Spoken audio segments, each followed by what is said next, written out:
BLA का वारिस कौन हो सकता है, ये जवाब मैं आप पे छोड़ता हूँ कि BLA का वारिस कौन है। 11 मार्च को हमें पता चलता है कि जाफर एक्सप्रेस पे अटैक हुआ, जिस पे 12 मार्च तक वो चलता रहा, जिस पे SSG और दीगर लॉ इन्फोर्समेंट एजेंसीज़ ने आकर उसको क्लियर किया। लीगल वायलेशंस हुई जिसके नतीजे में सूबाई हुकूमत को और डिस्ट्रिक्ट एडमिनिस्ट्रेशन को BYC के खिलाफ एक्शन लेना पड़ा। गुराइज तो कुछ लोग BYC के प्लेटफॉर्म से उनकी लीडरशिप समेत हॉस्पिटल्स में पहुंचते हैं कि ये डेड बॉडीज़ हमें दी जाए। दूसरी तरफ आप टेररिस्ट की डेड बॉडीज़ को ओन करते हैं और लेके जाते हैं कि ये हमारे लोग हैं। पुरअमन एहतजाज का ऐलान किया गया, मगर उस पुरअमन एहतजाज के नतीजे में 36 से ज़्यादा कैमराज सेफ सिटी के कोयटा में डैमेज हुए। 18 से ज़्यादा पोल्स थे जिनको तोड़ा गया, जिनकी वीडियो CCTV फुटेजेस आपके पास भी मौजूद हैं, हमारे पास भी हैं। कितने 100 मीटर ऑप्टिक फाइबर थी जिसको जला दिया गया। अब ये कैमराज और ऑप्टिक फाइबर और पोल्स जो हैं, शायद ये भी किसी प्लान का हिस्सा था या उनको क्यों तोड़ा गया। यूनिवर्सिटी का गेट जो कि तालीमी दरसगाह है, उसका गेट तोड़ा गया। उसके साथ वहाँ जो पोस्ट ऑफिस है उसको जला दिया गया। बैंक का दरवाज़ा तोड़कर बैंक के अंदर हम लोग दाखिल हुए और उसके बाद वहाँ से कैश लूटने की कोशिश की, जो कि रिपल्स हुई। सुमलानी पहले गए, उनको वहीं पकड़ के बिठा लिया गया कि जी आप नहीं जा सकते यहाँ पर, यहीं बैठें, ये BYC के रुकन हैं और ये लोग हैं और हम इनको अपने हिसाब से दफन करेंगे और इनको एजाज़ के साथ दफन किया जाएगा। जबकि उनकी फैमिलीज़ कह रही हैं कि हमारा BYC या किसी भी तंजीम से कोई ताल्लुक़ नहीं है। मैं ये क्वेश्चन अगेन आप पर छोड़ता हूँ कि अगर पुलिस ने ये फायरिंग की तो जहाँ 2000 बंदा फिर रहा था वहाँ किसी और को गोली नहीं लगनी थी, राह चलने वाले को लगनी थी। But that is to be determined, मैं इस पर हतमी राय नहीं दे सकता। जब उनको लेके गए AC साहब और हमारे डिविजनल SP फैमिली को कि जी हमें डेड बॉडी उठाने दी जाए, वहाँ फिर नहीं उठाने दी गई और उस पर कहा कि नहीं, हम ये डेड बॉडी नहीं लेके जाने देंगे। अब अगर हर चीज़ के वारिस हमने ही बन जाना है या लोगों ने ही बन जाना है, किसी ऑर्गेनाइजेशन ने ही बन जाना है, और जब फैमिलीज़ उनके साथ नहीं हैं, देन स्टेट डिसाइडेड कि हम डेड बॉडी यहाँ से उठा के उनकी फैमिलीज़ के वर्सा के हवाले करेंगे। उनकी फैमिलीज़ और वर्सा के हवाले वो डेड बॉडीज़ वहाँ से उठा के उनकी की गई। जो मेडिकल लीगल रिक्वायरमेंट्स थी वो पूरी की गई। मेडिकल डॉक्टर को बुलाया गया, उन्होंने उनकी ऑब्जर्वेशन की, जो कुछ किया। फैमिलीज़ की रिक्वेस्ट के ऊपर डेड बॉडी का पोस्टमार्टम नहीं किया गया, मगर सरसरी जो भी मुआयना होता है वो सारा किया गया।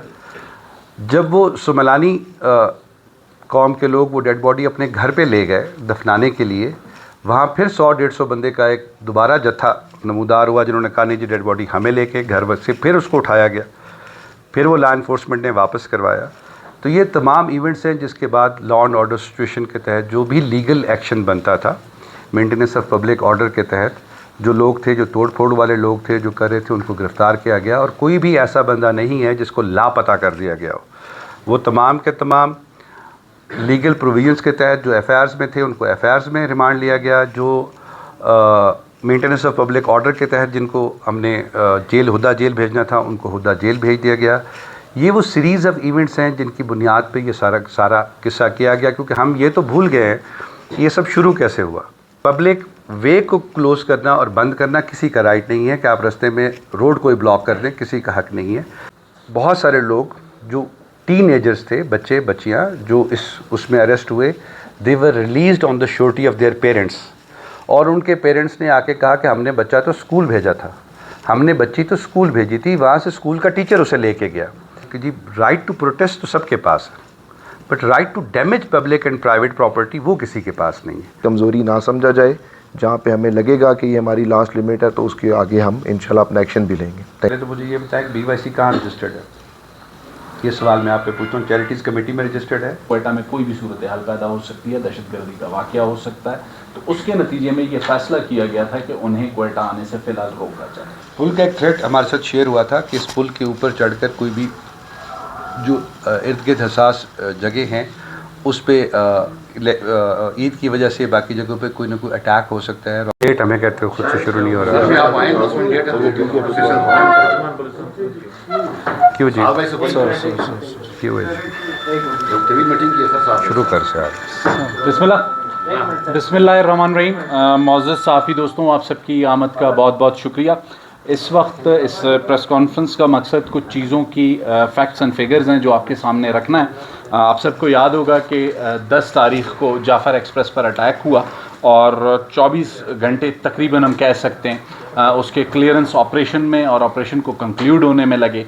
लेकिन उस ऑपरेशन के बाद क्वेटा में सूरत हाल उस वक्त तब्दील हुई जब उसके अगले ही रोज़ क्वेटा शहर में कुछ कब्रिस्तान में कुछ मैयतों की तदफीन की गई और उस तदफीन के बाद BYC की लीडरशिप वहाँ पहुँची और उन्होंने उस कब्रों को खोलने की कोशिश की और उसके बाद सूरत हाल जिसे कहते हैं वो बदलती गई और नेक्स्ट जो 12 घंटे थे तकरीबन सरियाब रोड पर और मुख्तलिफ़ जगह पर एहतजाज का सिलसिला जारी रहा। जिस हद तक रियासत, ज़िला इंतज़ामिया या पुलिस रिस्ट्रेंट का मुजाहरा कर सकती थी उस हद तक करती रही और पहला फोकस सिर्फ ये था कि कहीं पर भी रोड ब्लॉकेज ना हो। बाकी पहले दिन से बलूचिस्तान हुकूमत की पोजीशन बहुत वाज़ेह है कि राइट टू प्रोटेस्ट आइनी तौर पे किसी भी सियासी जमात या ग्रोह का हक है, लेकिन उसने कहाँ पर प्रोटेस्ट करना है और कैसे प्रोटेस्ट करना है, राइट टू असेंबल का फ़ैसला डिस्ट्रिक्ट एडमिनिस्ट्रेशन के पास है। गो कि माजी में भी BYC ने कभी से तस्लीम नहीं किया और वो जो पिछला एहतजाज था उसमें भी तस्लीम नहीं किया। सीरीज़ ऑफ इवेंट्स क्या रहे और उसमें कहाँ कहाँ कानून की खिलाफ वर्जी हुई, ये मीडिया को बताना बहुत ज़रूरी है। इसी के लिए मेरे साथ DIG क्वेटा एतजाज़ गुराया साहब और डिप्टी कमिश्नर क्वेटा साद बिन असद मौजूद हैं, जो आपको इस सारी सूरत हाल में कहाँ कहाँ पर किस किस जगह पे लीगल वायलेशंस हुई जिसके नतीजे में सूबाई हुकूमत को और डिस्ट्रिक्ट एडमिनिस्ट्रेशन को BYC के ख़िलाफ़ एक्शन लेना पड़ा। गुराया साहब। Thank you sir. ऐसे सबसे पहले तो आप सबका शुक्रिया। जैसे शाहजरीन साहब ने बताया, थोड़ा सा क्रोनोलॉजिकली चलते हैं। 11 मार्च को हमें पता चलता है कि जाफ़र एक्सप्रेस पे अटैक हुआ, जिस पे 12 मार्च तक वो चलता रहा, जिस पे SSG और दीगर लॉ इन्फोर्समेंट एजेंसीज़ ने आकर उसको क्लियर किया। उसमें 5 फ़िदाइन, जिसको BLA ने बाद में ख़ुद भी कबूल किया, वो लोग जो कि रेलवे उसके अंदर रेल के अंदर मौजूद थे और जिन्होंने हॉस्टेजेस लोगों को बनाया हुआ था और सो कॉल्ड वो फ़िदाई थे, जो कि उस ऑपरेशन में न्यूट्रलाइज हुए, जिसकी तफसील आपको ISPR और बाकी ऑलरेडी दे चुके हैं। उन 5 की dead bodies as per law government of Balochistan decided कि ह्यूमन राइट्स और उन चीज़ों को मद्देनज़र रखते हुए उनकी डेड बॉडीज़ को लाया जाए अस्पताल में और उनकी प्रॉपर आइडेंटिफिकेशन की जाए कि वो क्या है। वो 5 डेड बॉडीज़ सिविल हॉस्पिटल लाई गई। उन 5 डेड बॉडीज़ का जो प्रॉपर SOP थी, DNA करवाया गया और नादरा से उसकी वेरिफिकेशन भी करवाई गई कि ये लोग कौन हैं। अब कानून में या किसी भी चीज़ पर जगह पर एक डेड बॉडी को लेने का हक जो है वो उसके वुरसा का है। वुरसा से मतलब उनके वालिद, उनकी वालदा, बहन, भाई, बीवी, शौहर, बेटा, बेटी, वो आके उनके आइडेंटिफिकेशन करके थ्रू प्रॉपर चैनल कोर्ट से परमिशन लेके वो डेड बॉडी वो रिसीव कर सकते हैं।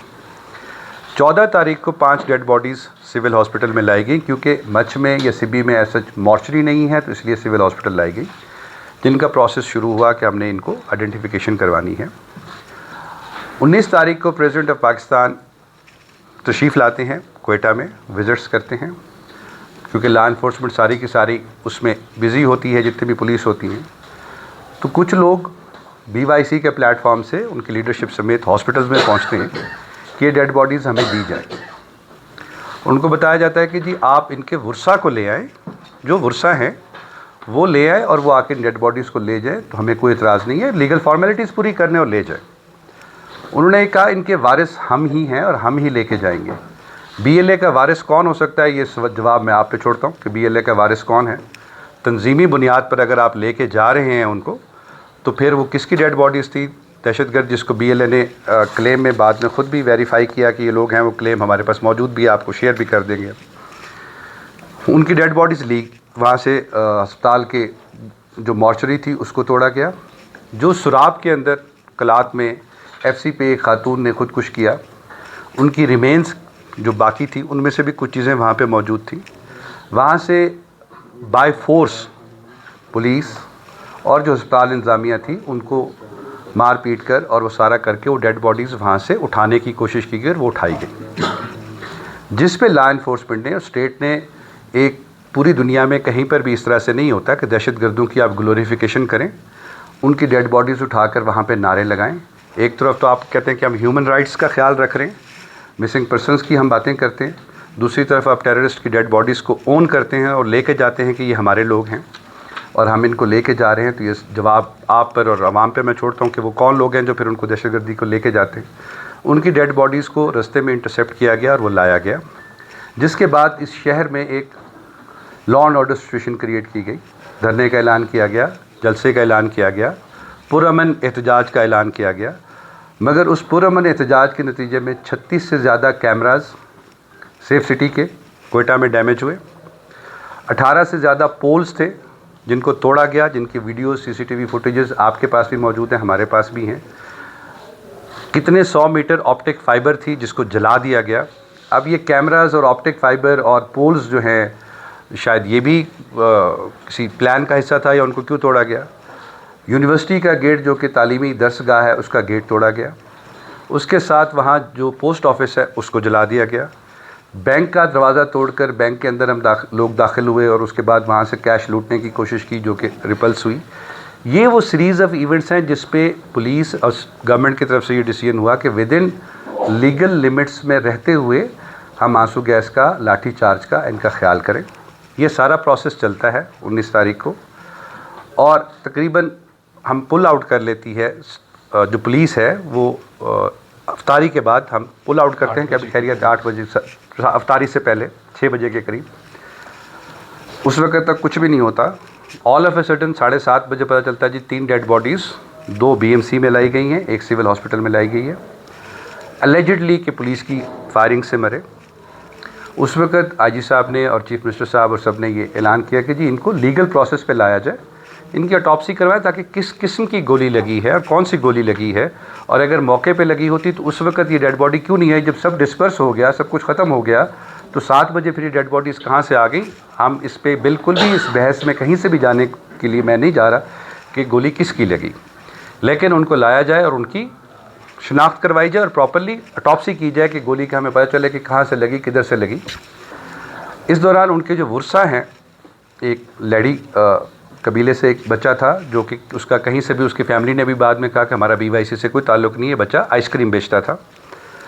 वो आए और उन्होंने कहा हम डेड बॉडी अपनी लेके जाएंगे और स्टेट से हम अपना केस खुद टेकअप करेंगे। वर्सा का हक है कि वो जिस तरह से भी चाहे स्टेट के साथ एक चीज़ बात करें, उसको करवाएं। मगर 2 डेड बॉडीज़ को लेकर BYC के प्लेटफॉर्म से फिर एक धरना शुरू हो गया रोड के ऊपर कि जी 2 डेड बॉडीज़ हैं और मिली हैं। And all of a sudden आप सब ने देखा कि फिर उसमें एक और ताबूत भी ला कर रख दिया गया कि जी तीसरी डेड बॉडी ये भी है, जिसमें उसको मैं बात को बताता हूँ कि क्या है।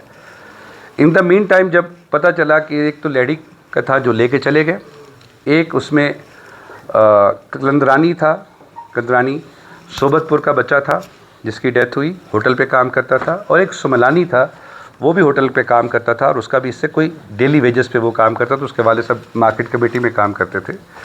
दे approached the district administration, DC साहब से और बाकियों से और गवर्नमेंट से कि ये हमारी डेड बॉडीज़ हैं और हमें ये डेड बॉडीज़ वापस की जाए, हम इनको दफनाना चाहते हैं और लेके जाना चाहते हैं। हमने उन फैमिलीज़ को बुलाया कि आप तशरीफ़ लाएँ और ख़ुद लेके चलें, हम आपके साथ चलेंगे। सोबतपुर से वो फैमिलीज़ आईं और फैमिली आई और वो यहाँ पर गए। जो सुमलानी पहले गए उनको वहीं पकड़ के बिठा लिया गया कि जी आप नहीं जा सकते, यहाँ पर यहीं बैठें, ये BYC के रुकन हैं और ये लोग हैं और हम इनको अपने हिसाब से दफन करेंगे और इनको एजाज़ के साथ दफन किया जाएगा। जबकि उनकी फैमिलीज़ कह रही हैं कि हमारा BYC या किसी भी तंजीम से कोई ताल्लुक़ नहीं है। मैं ये क्वेश्चन अगेन आप पर छोड़ता हूँ कि अगर पुलिस ने ये फायरिंग की तो जहाँ 2000 बंदा फिर रहा था वहाँ किसी और को गोली नहीं लगनी थी, राह चलने वाले को लगनी थी। But that is to be determined, मैं इस पर हतमी राय नहीं दे सकता। जब उनको लेके गए AC साहब और हमारे डिविजनल SP फैमिली को कि जी हमें डेड बॉडी उठाने दी जाए, वहाँ फिर नहीं उठाने दी गई और उस पर कहा कि नहीं हम ये डेड बॉडी नहीं लेके जाने देंगे। अब अगर हर चीज़ के वारिस हमने ही बन जाना है या लोगों ने ही बन जाना है, किसी ऑर्गेनाइजेशन ने ही बन जाना है, और जब फैमिलीज़ उनके साथ नहीं हैं, देन स्टेट डिसाइडेड कि हम डेड बॉडी यहाँ से उठा के उनकी फैमिलीज़ के वर्सा के हवाले करेंगे। उनकी फैमिलीज़ और वर्सा के हवाले वो डेड बॉडीज़ वहाँ से उठा के उनकी की गई। जो मेडिकल लीगल रिक्वायरमेंट्स थी वो पूरी की गई। मेडिकल डॉक्टर को बुलाया गया, उन्होंने उनका ऑब्जर्वेशन की, जो कुछ किया। फैमिलीज़ की रिक्वेस्ट के ऊपर डेड बॉडी का पोस्टमार्टम नहीं किया गया, मगर सरसरी जो भी मुआयना होता है वो सारा किया गया। जब वो सुमलानी कौम के लोग वो डेड बॉडी अपने घर पे ले गए दफनाने के लिए, वहाँ फिर 100-150 बंदे का एक दोबारा जत्था नमूदार हुआ जिन्होंने कहा नहीं जी डेड बॉडी हमें लेके घर से फिर उसको उठाया गया, फिर वो लॉ इन्फोर्समेंट ने वापस करवाया। तो ये तमाम इवेंट्स हैं जिसके बाद लॉ एंड ऑर्डर सिचुएशन के तहत जो भी लीगल एक्शन बनता था, मेंटेनेंस ऑफ पब्लिक ऑर्डर के तहत जो लोग थे, जो तोड़ फोड़ वाले लोग थे जो कर रहे थे, उनको गिरफ़्तार किया गया और कोई भी ऐसा बंदा नहीं है जिसको लापता कर दिया गया हो।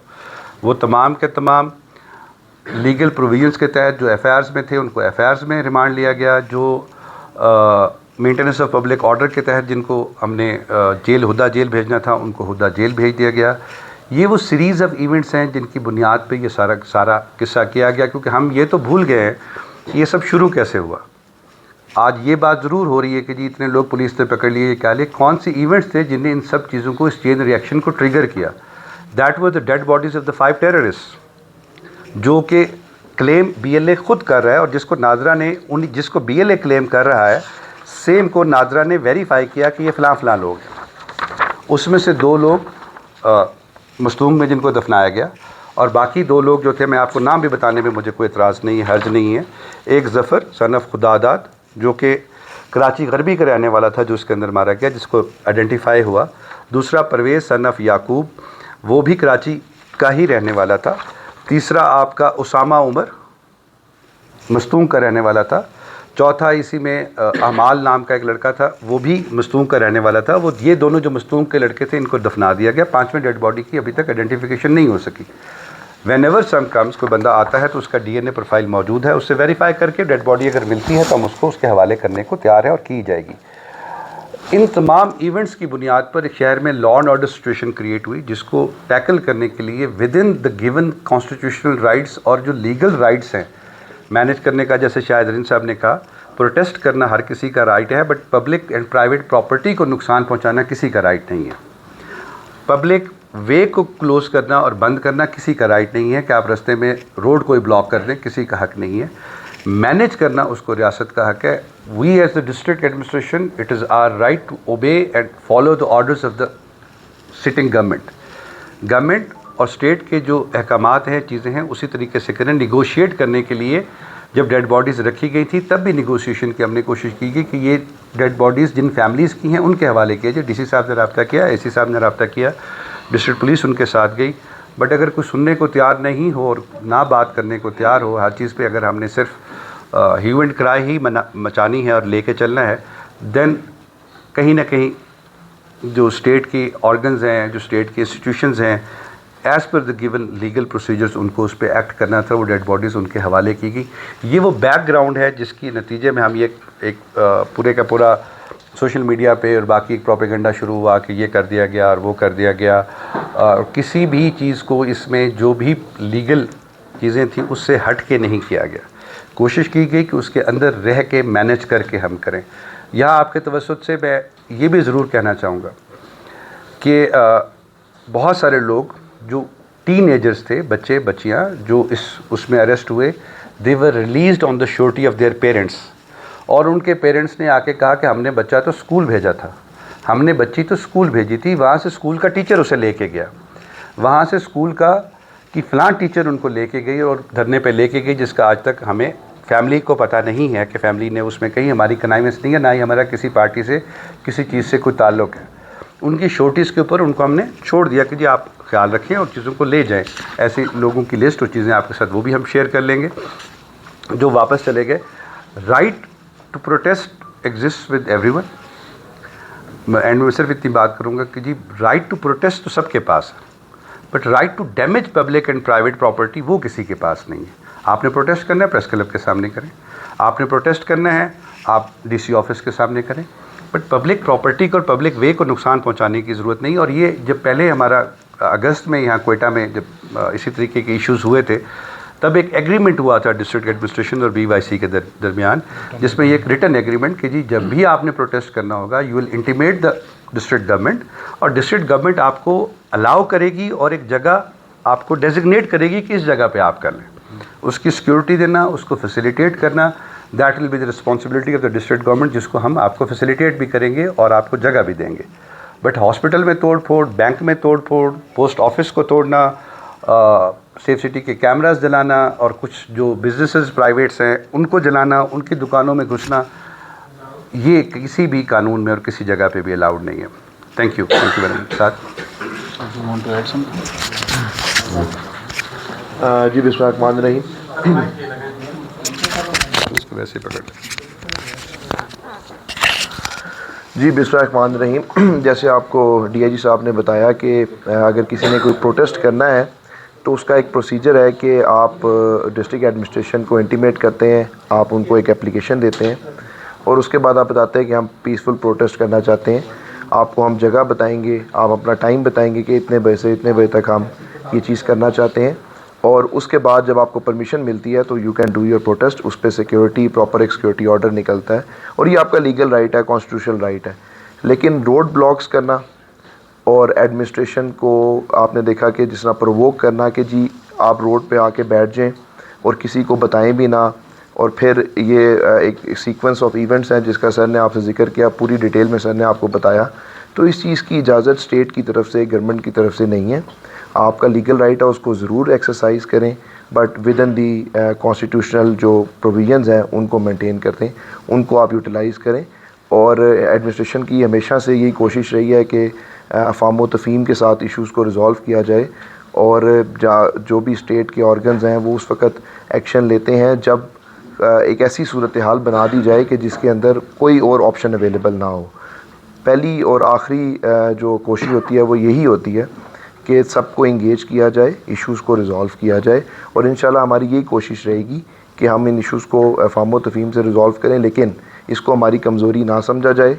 जहाँ पे हमें लगेगा कि ये हमारी लास्ट लिमिट है तो उसके आगे हम इंशाल्लाह अपना एक्शन भी लेंगे। थैंक यू जी, बहुत शुक्रिया। जी साहब, पाकिस्तान हुए और दूसरा सर ये जो 3 एहतजाज के दौरान बच्चे जाबाज हुए, इनके कत्ल की एफआईआर किसके खिलाफ है?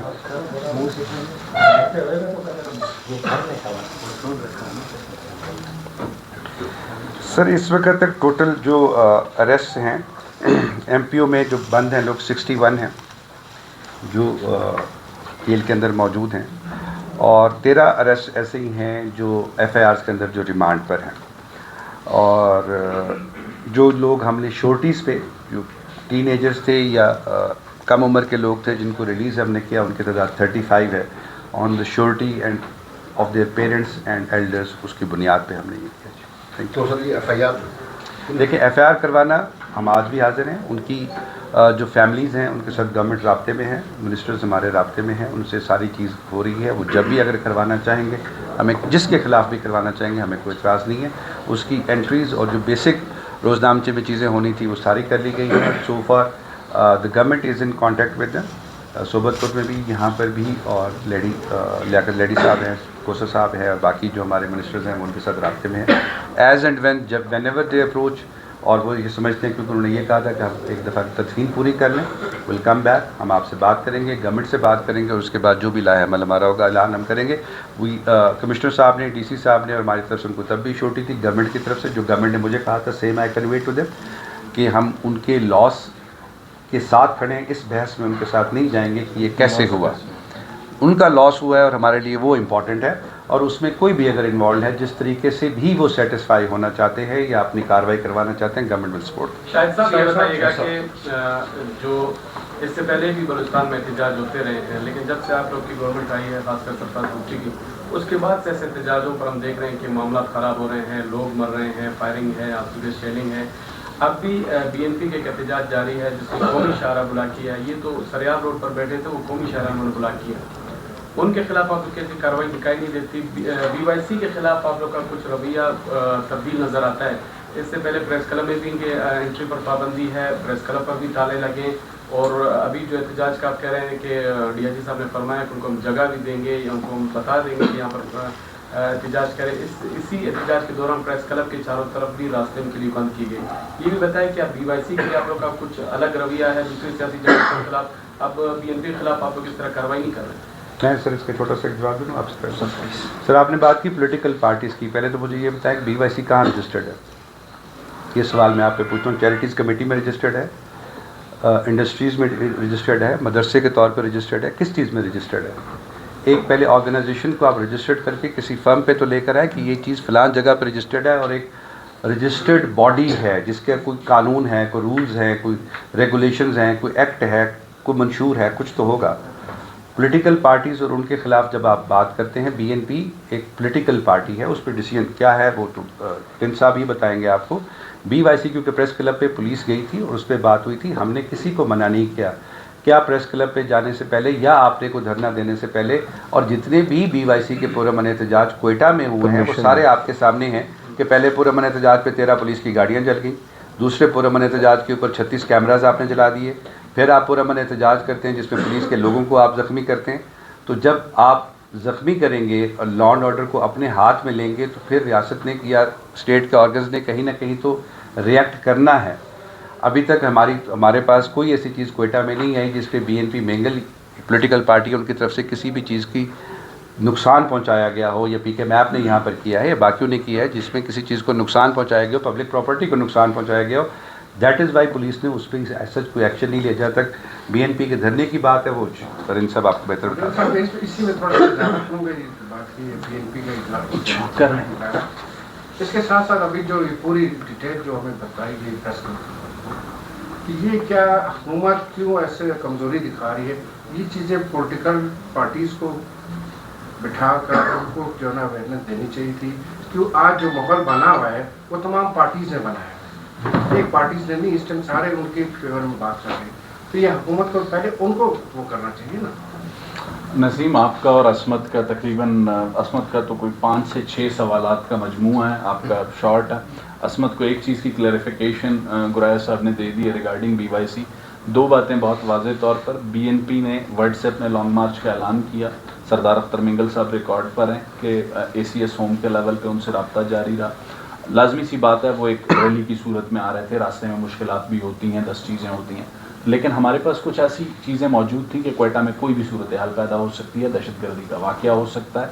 तो उसके नतीजे में ये फ़ैसला किया गया था कि उन्हें कोयटा आने से फ़िलहाल रोका जाए, जिसके लिए उन्हें मस्तूंग में जब रोकने की कोशिश की गई, इब्तदाई कोशिश में ही गुराय साहब sitting air, deputy commissioner sitting air, BNP Mengal ने एक इंगेजमेंट शुरू की गवर्नमेंट के साथ, इंतज़ामिया के साथ। वो इंगेजमेंट अब तक जारी है। उस इंगेजमेंट को जब तक हम फाइनल नहीं कर लेते, मैं उस पर कोई ऐसी राइजनी नहीं करना चाहूँगा जिसके नतीजे में वो डीरेल हो। दूसरा आपने पॉइंट का पॉलिटिकल पार्टीज़ को ऑन बोर्ड लेने का। नसीम देखें, इस सारी लॉ एंड ऑर्डर की सिचुएशन में बलूचिस्तान में सूबे की तारीख में पहली मरतबा इन कैमरा इजलास रखा गया, उसमें बलूचिस्तान नेशनल पार्टी को भी दावत दी गई। बलूचिस्तान नेशनल पार्टी का एक मेंबर वहाँ पर मौजूद है और वज़ीर आला बलूचिस्तान बहुत सी चीज़ों के बहुत वाज़ेह अंदाज में कह चुके हैं कि अगर अपोजिशन लीडर यूनुस अजीज़ ज़हरी लोग समझते हैं कि उन्हें इख्तियार दिया जाए, वो इन चीज़ों को बेहतर कर सकते हैं, तो गवर्नमेंट की कमेटी की सरबराही वो अपोजिशन लीडर को, डॉक्टर मालिक को देने को तैयार है। तमाम पॉलिटिकल लोगों से डायलॉग करने को तैयार है। जब तक के डायलॉग के लिए जो फोरम्स मौजूद हैं, वो सूबाई असम्बली का फोरम है, वो कौमी असम्बली का फोरम है, वहाँ नेशनल सिक्योरिटी कमेटी की मीटिंग हो चुकी है। अब अगर महमूद खान अचकज़ई साहब और PTI वहाँ कौमी असम्बली में आने को तैयार नहीं है और BNP सूबाई असम्बली में आने को तैयार नहीं है, तो ये मैकेनिज्म गवर्नमेंट को आप गाइड कर दें कि उन्हें किस तरह मदद किया जाए।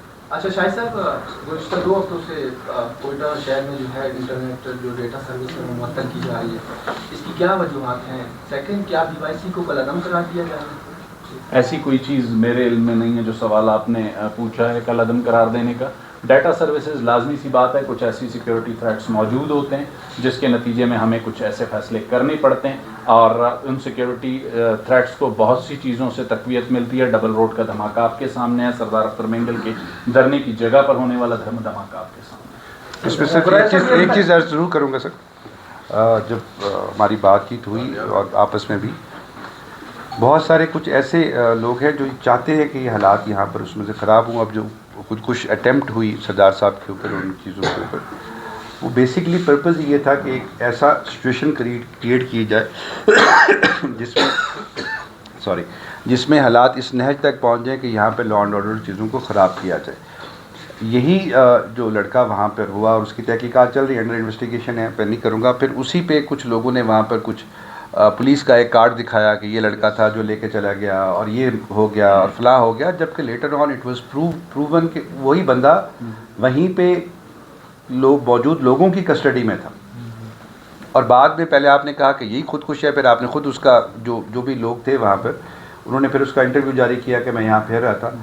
तो इस तरह की जो इवेंट्स हैं उससे एक तो क्यास फैलता है, एक खौफ लोगों में पैदा होता है कि क्या हो गया है, और अल्लाह माफ़ करे अगर ये कामयाब हो जाता आगे जाकर तो उसका नुकसान शायद वो बलूचिस्तान और पूरे पाकिस्तान के लिए नाकाबिले बर्दाश्त होता।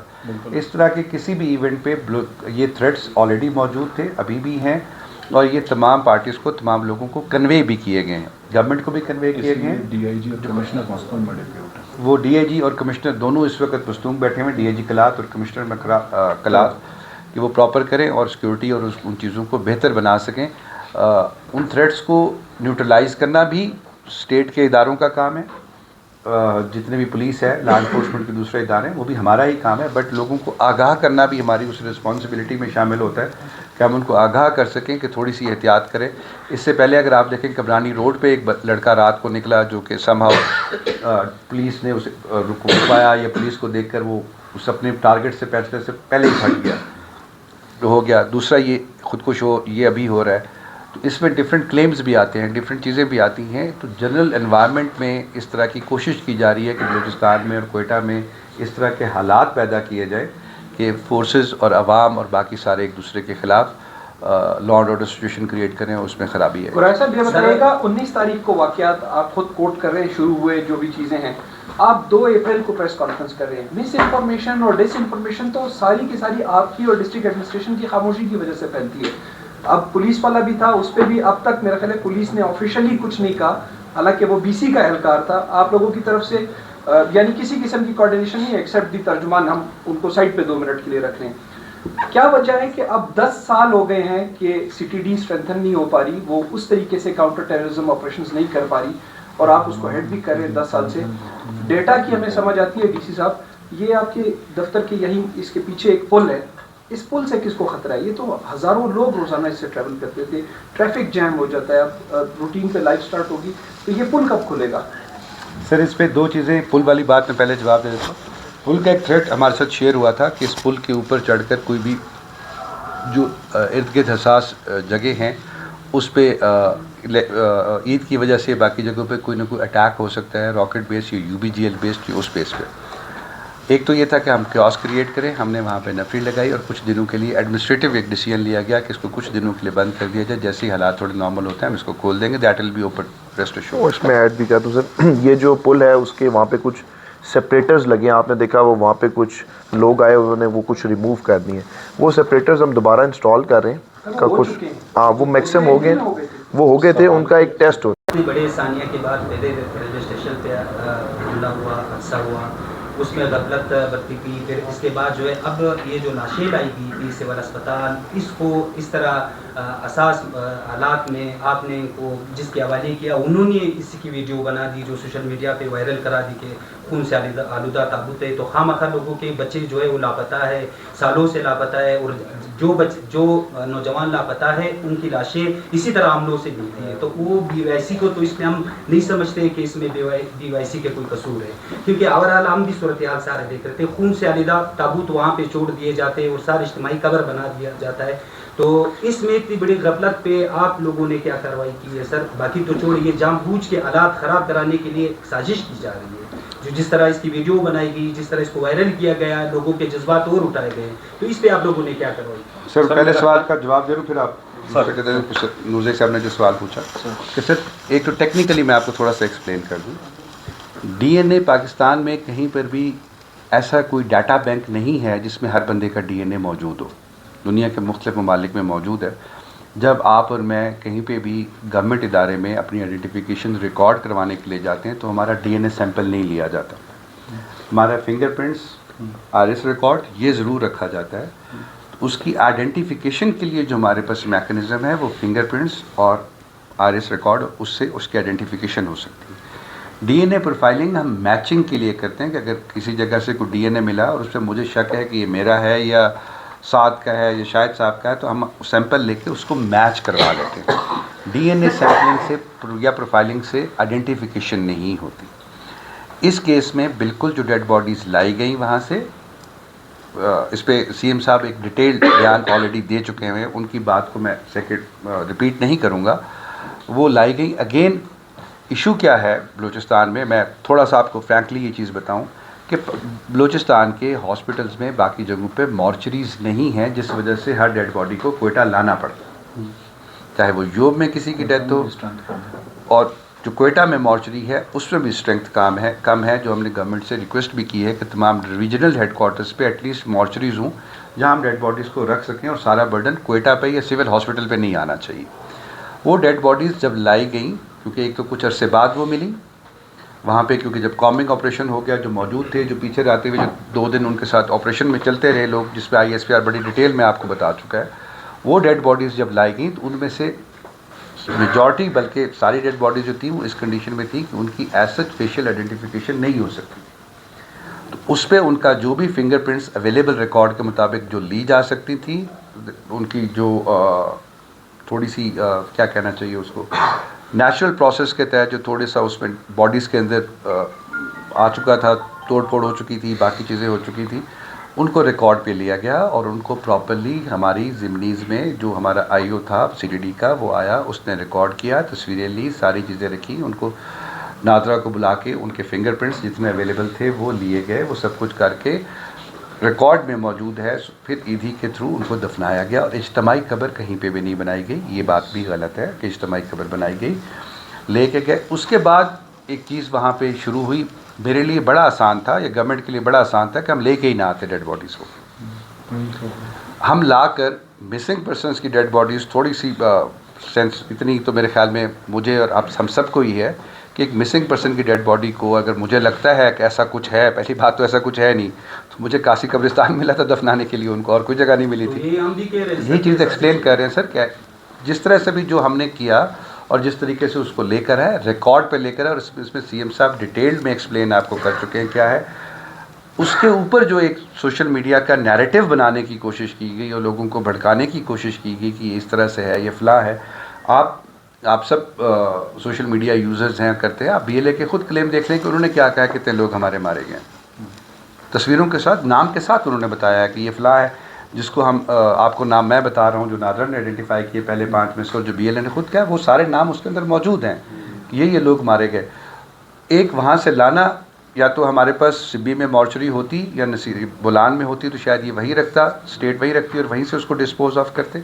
बट ये यहाँ के लीगल प्रोसीजर्स इसी चीज़ को डिनाई करने के लिए कि कल को कोई उठ के ये ना कह दे कि जी मिसिंग पर्सन हमारा बच्चा कहाँ गया, जिसको भी DNA का करवाना है, उसको मैचिंग करवानी है, प्रोफाइल्स अवेलेबल है, ज़रूर करवाया। नादरा से आइडेंटिफिकेशन जिनकी हो चुकी थी वो हमने की, but at some limit government का ये डिसीजन था कि हमने टेररिस्ट को एज अ टेररिस्ट डील करना है। ह्यूमन एंगल ज़रूर होना चाहिए, बट एक दहशतगर्द पहले दहशतगर्द है, बाद में कुछ और।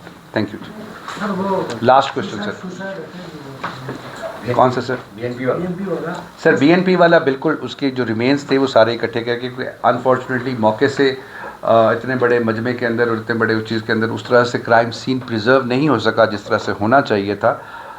तो उसमें जो भी रिमेन्स हमें मिल सकी, अनफॉर्चुनेटली अभी तक हमें वहाँ से कोई हाथ या कोई ऐसी चीज़ इस कंडीशन में नहीं मिली कि जिसके फिंगरप्रिंट्स या उसकी आइरिस रिकॉर्ड हम ले सकें।